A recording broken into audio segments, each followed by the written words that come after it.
Hey everyone, making a choice about which training plan or system to rely on for the next 6 to 24 months is very important and will have a very tangible impact on your results as an athlete. In this TrainerRoad review, I want to do a very deep dive into 10 meaningful things that I've realized after my time on the platform to help you make an informed, confident decision. And I'm going to start by doing this review a little bit differently, and I'm just going to list off all 10 subject areas, and then we're going to do a deep dive into all of them, and there's going to be timestamps down here for you to check out. So first off, high-level summary. Number one, put simply, it works. If you use TrainerRoad consistently as prescribed, I think you're going to get faster. I think you're going to see very direct growth. This is backed up by TrainerRoad user data, my own experience, and a lot of research that I've done. I can't imagine anyone, but pretty much the most dialed-in athletes experiencing a drop of any kind. Number two, it's important to not confuse the gains that come from training hard indoors with the results that TrainerRoad gives you, and to be conscious of the context of the gains that people report. Number three, TrainerRoad's arguably one of the best purchases you can make in terms of spending your money to get faster. Number four, the value of TrainerRoad might go down over time as you get a little bored or stagnate, but that might not be TrainerRoad's fault. In fact, it might be something to praise, but we'll talk about that later. Number five, it's not for everybody, and it doesn't try to be. For better or worse, they're pretty much leaning in to their user experience and what their system is. Number six, this is a triathlon channel. Their multisport offerings are fine, but they're not on the level of their cycling offerings. Number seven, I'm continually impressed by the feedback receptivity and seeming genuine desire to make their customers faster athletes. Really cool.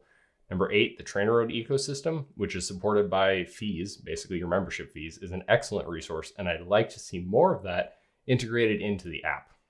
Number nine, as their software matures, I'm beginning to feel a little bit of stagnation. And number 10, they have a super cool, incredible opportunity to leverage their data to make all athletes better. And I think that that's where the future holds, and I think that's where they're going, and I'm super excited for it. So if you've only got 2 minutes and you want to know whether TrainerRoad is worth it, yeah, I think it is. And I think you should probably give it a try. If that's all you want to know, go for it. For everyone else, super deep dive into the 10 things that I just said. Like I said, timestamps down there if you want to jump ahead. So before we get into number one, real quick side note, I've watched a lot of other reviews of TrainerRoad in the past. And one of the central themes that I found on a lot of them was basically like, my FTP went up and therefore TrainerRoad is good. And I want to dive a lot deeper than that. There's a German word that I learned when I was in design school, which is Gesamtkunstwerk, and it literally means total artwork. Broadly speaking, it means a work of art that's made up of all media. So put another way, an architect designs a house, right?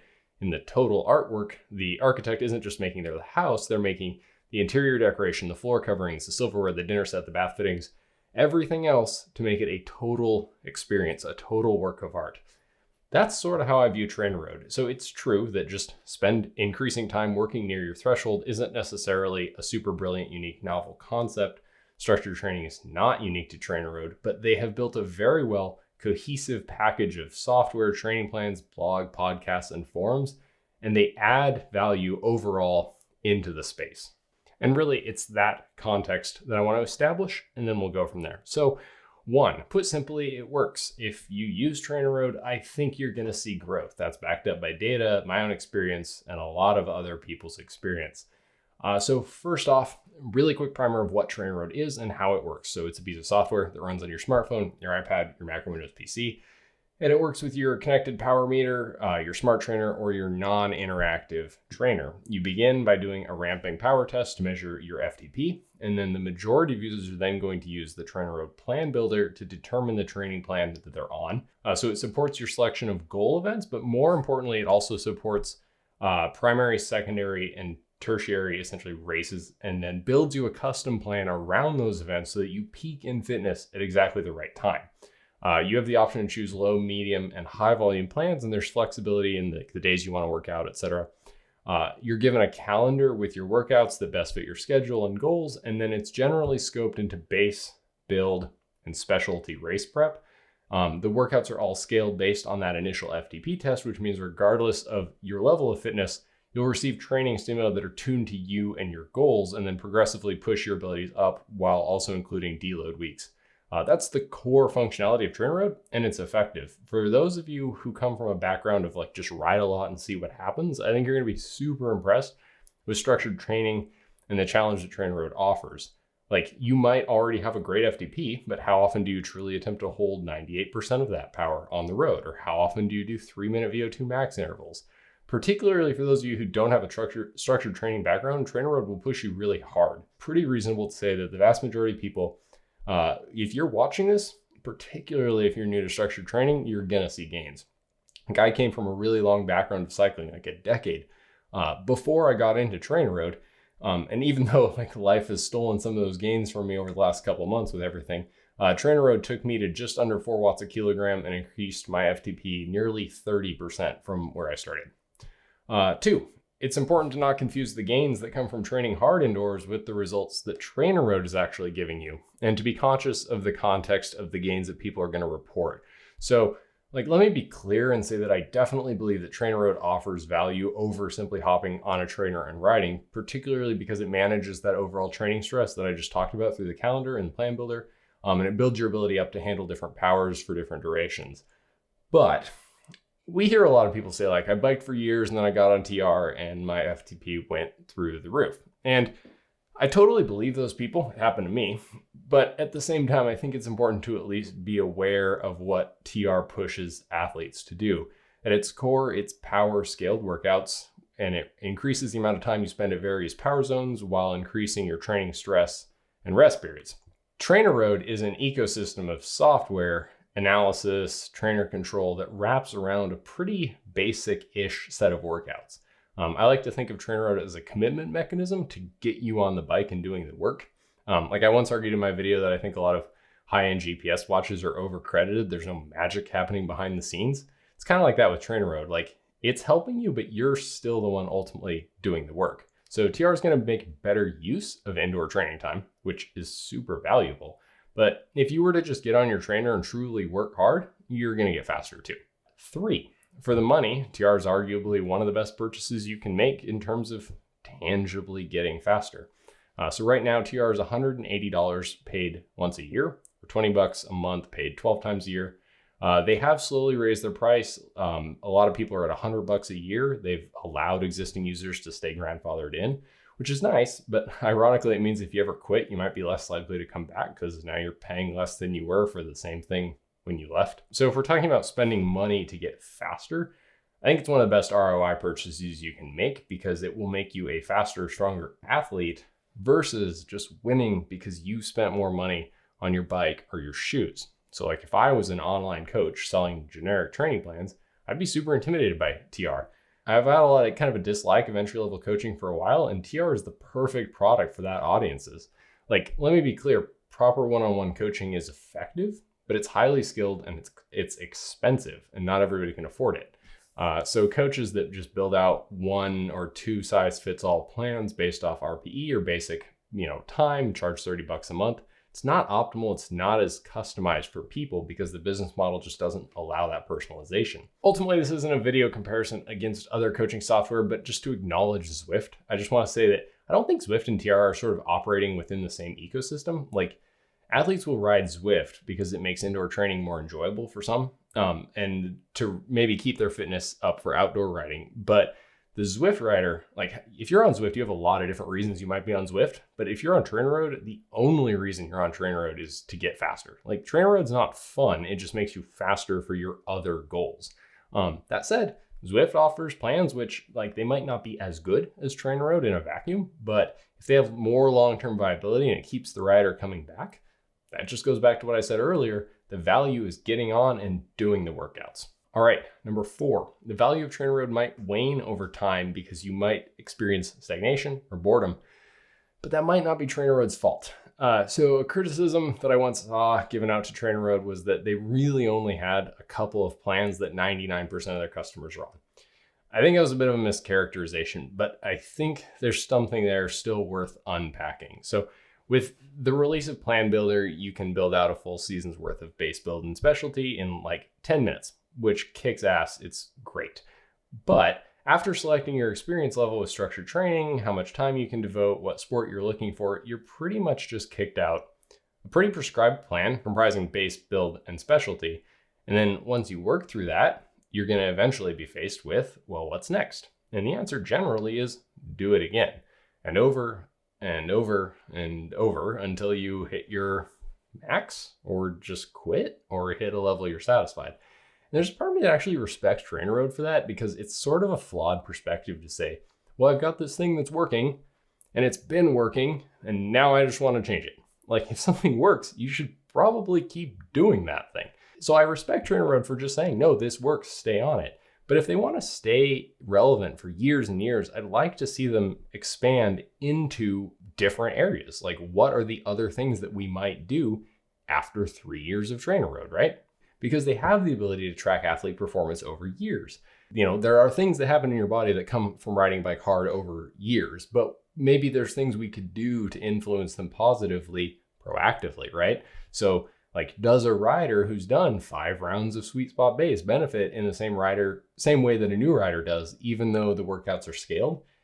It's an interesting opportunity. And it might be interesting to figure out like what they can do over the course of a couple years, rather than just saying, you've done it, great, do it again. All right, 5, TrainerRoad's not for everybody, and it doesn't try to be. For better or worse, they're pretty much leaning into their experience and what their system is. So here's just 5 seconds of what TrainerRoad is like.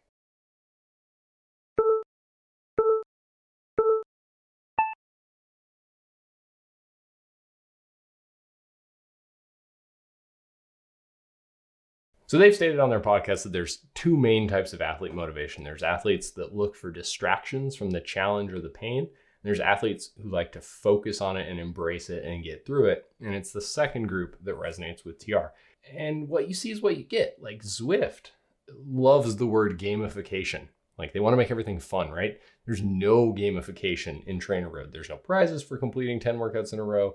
The only reward that you've got looming is another ramp test, right? And your own improved fitness. That's the goal. So when you're in the mood for TrainerRoad, it can be incredible. If you're an athlete, you know there's days where you feel invincible, right? Like, you just want to take on the world. Whatever workout you're given, you just want to go harder. TrainerRoad is really fun on those days. Those days where you're in a bad mood, or your nutrition's not right, or you're a little tired, TrainerRoad sucks. Like, it's torture. Like, I've done a 3-hour and 45-minute ride on TR before, and it was awful.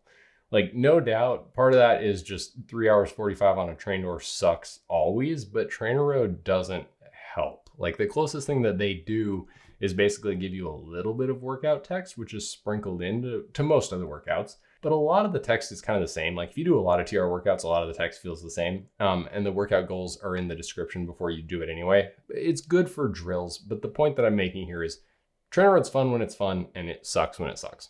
All right, so this is a triathlon channel. Number 6, their multi-sport offerings are fine, but they're not on the level as their cycling offerings. The TrainerRoad website leads with the phrase, everything you need to be a faster cyclist, not a faster athlete. And I think that mindset exists in their software. So let me be clear. I totally get that TrainerRoad was founded for cyclists. Triathlon's a value add. It's not a claimed core feature.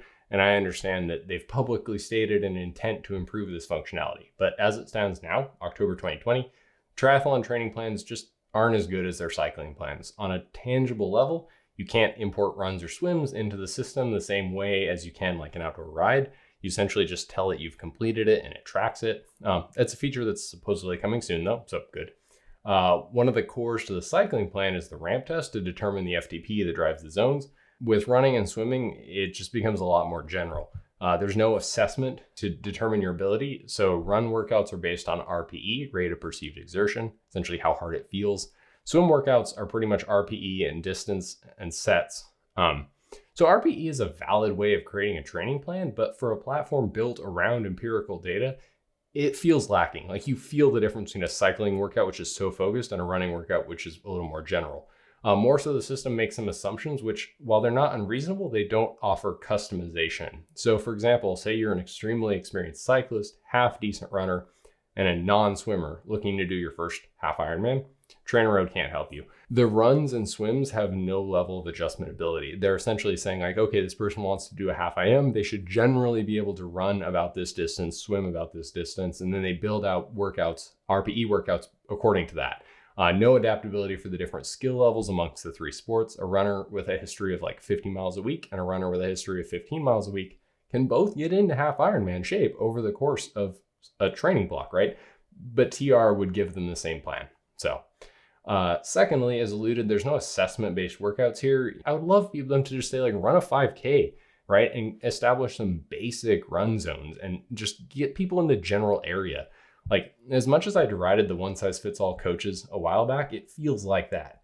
Like, at the very least, I'd love to see volume adjustments on a per sport basis. Lastly, there's no duathlon plan. Swim TSS isn't factored into like the bike and the run anyway, so you could maybe just remove the swim, but I'd love to see dedicated duathlon plans. Triathlon is significantly more complex, and their result is a fairly one-size-fits-all. Sadly, that's the granularity that's required, where it takes knowledge and experience to make effective tweaks, and that's where like a proper coach is really going to earn their money, I think. So number 7, continually impressed by the feedback, receptivity, and genuine desire to make their customers faster. You might not care about this, you might, but I'm impressed by it. There's been a lot of times I've just tagged Nate on the TR forums and quickly received a reply from the CEO. There's threads dedicated to bug fixing, correcting typos, troubleshooting. Customer support is excellent. More though than that, the point I'm making here is I feel like there's a genuine desire to like help their users out. Like, it's like if you and a bunch of friends built a system to make everybody faster and you just wanted to share it with your friends and give them a great experience. That's what TR feels like as a customer, basically. So like, compare that to the general tone of the Zwift forums, and it's stark. Like, it's not fair to compare the two because they're different sized companies, whatever. There's a lot of reasons, but like Zwift forums, there's like running jokes about how long it takes to get standing bugs fixed. There's a difference, right? That's the point. All right, so number 8, the TrainerRoad ecosystem, which is supported by membership fees and used to advertise, if we're honest, is an excellent resource, but I'd love to see that knowledge in the app. So right now, TR is an extremely valuable resource for athletes on a variety of platforms. Their podcast, the forums, like I said, the blog, the YouTube channel, social media. Of course, like, acknowledge that it's marketing, right? It's content marketing, and it's directly supported by membership fees, right? But I'd love to see the software taking a more holistic approach. So like, rather than walling that content into a separate podcast or blog, like the instructional workout text is good, but it's not nearly as in-depth as the content that's put out elsewhere. Nobody wants deep training theory while in the midst of a VO2 interval. I get that, but I feel like the software just contains such a relatively tiny amount of the brilliant info that I get elsewhere through them. I'd love to see that integrated into the app so I can learn more, basically, like while I train. I think that's just a win for everyone. Number 9, as their software matures, I'm starting to feel a little bit of stagnation. So we've established that TrainerRoad works, right? But there's a little bit of like a classic app development pattern, which is it starts out really small and makes slow progress over time. And then it starts gaining steam and adds a ton of features and polish and employees. And then kind of when they're larger than ever before, it feels like less and less is done to the core product. So it's not to say that I think TrainerRoad's run out of ideas, and I'll touch more on that, but I think it's worth acknowledging that even though they're a growing company and they're pushing into a variety of new content areas, the core product, or like the thing you use, is not fundamentally different than it was a few years ago. So it's got great new features, outdoor workouts, plan builder, group workouts, power match. But from the perspective of a user, like logging in, doing your workout and leaving, it's very similar, but maybe more polished. So I'm not trying to like hand wave over these features. Group workouts are actually super fun. Outdoor workouts let you complete structured training while riding outside with or without a power meter. And plan builder just kicks ass, and it's super valuable for training. But TrainerRoad's missing some features too. Like the workout analysis tools are better than you'll find in Strava by a lot, but lacking compared to like Training Peaks or WKO5. The app's really quite plain, though it is stable. It's hard to duplicate intervals while you're in a workout.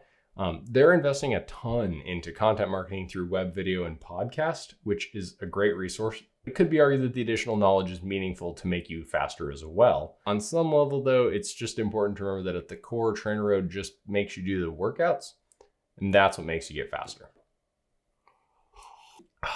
That's a lot of stuff to talk about. All right, so number 10 is arguably the one that I'm most excited about, and that is that they have an absolutely incredible opportunity to leverage their data sets for improved athlete performance. So I'm going to nerd out a little bit. We're going to talk about machine learning and artificial intelligence because I'm pretty sure that that's the key to what TR is going to be bringing to the table over the next, let's say, year. So I've got an entire video coming out about machine learning and its effects on training and racing. So pro tip, subscribe if you want to come back and see when that one comes out, if that's a topic that interests you. Really high level, machine learning is using computers to look at large sets of data, find patterns, and then use the data to improve predictive outcomes for the future. So before you think this is just pure guessing on my part, a couple pieces of evidence. One, I once made a post about machine learning, ML, and its role in the future of training, and Nate liked it. A couple of years ago, Nate was talking about how they're leveraging training data to develop an increased compliance rate for their workouts, and that they're going to make incremental improvements to training plans. And then lastly, he said that there's a big thing coming soon. So, could be anything, but whatever. So let me give you a couple examples of like what machine learning is and what it could offer, right? So they have literally millions of past workouts, and they can hypothetically find patterns that are otherwise hidden. Like maybe men respond more positively to one type of workout versus what women do. Maybe athletes over 55 see performance suffer when given more than a certain amount of training stress, unless they've got a certain history of high training stress, in which case they greatly benefit from it. So like Zwift recently got $450 million in venture funding, and I hope they use that to improve their software. But what makes TR interesting is that data is something that money can't just duplicate. Like competitors who don't have 6 years of training data can't just throw money at the problem, because you have to get that data from somewhere. So they're unique because they have that history. Arguably one of the most valid criticisms of TrainerRoad, of the system, is that FTP is a very singular snapshot of an athlete's fitness. Like it's a meaningful number, yes, but it doesn't speak to how well you can sprint. It doesn't speak to how well you can repeat long efforts, how many sprints you have in your legs, how much training stimulus you can handle in a week, and tons of other factors, like anything you can think of, right? But with the proper analysis of the data set, they can start making, at the very least, informed choices and hypotheticals to give their athletes training stimuli based off the goals and factors and their history. And if they can pull that off, that would be a monumental leap forward in what structured training means. In conclusion, yeah, that's TrainerRoad. I know it got a little bit critical in the middle there, but nothing's perfect. So I want to be super clear. I like TrainerRoad a lot.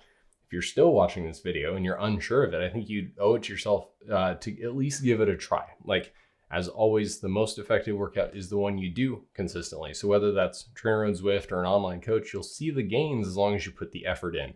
The rest of it is just trying to eke out the last 20%. If you have any questions on TrainerRoad or anything, let me know in the comments. Really happy. I hope that helped you out. I put a lot of effort into this video because, picking a training plan is a big deal because it directly impacts, your year to however many years, right? It's a big deal. Overall, I think TrainerRoad is a really, really solid system. I'm on it. I'm going to continue to use it, hoping to keep getting those gains. I hope that helped you out. If you have any questions, leave them down below. I'll see you on the next one.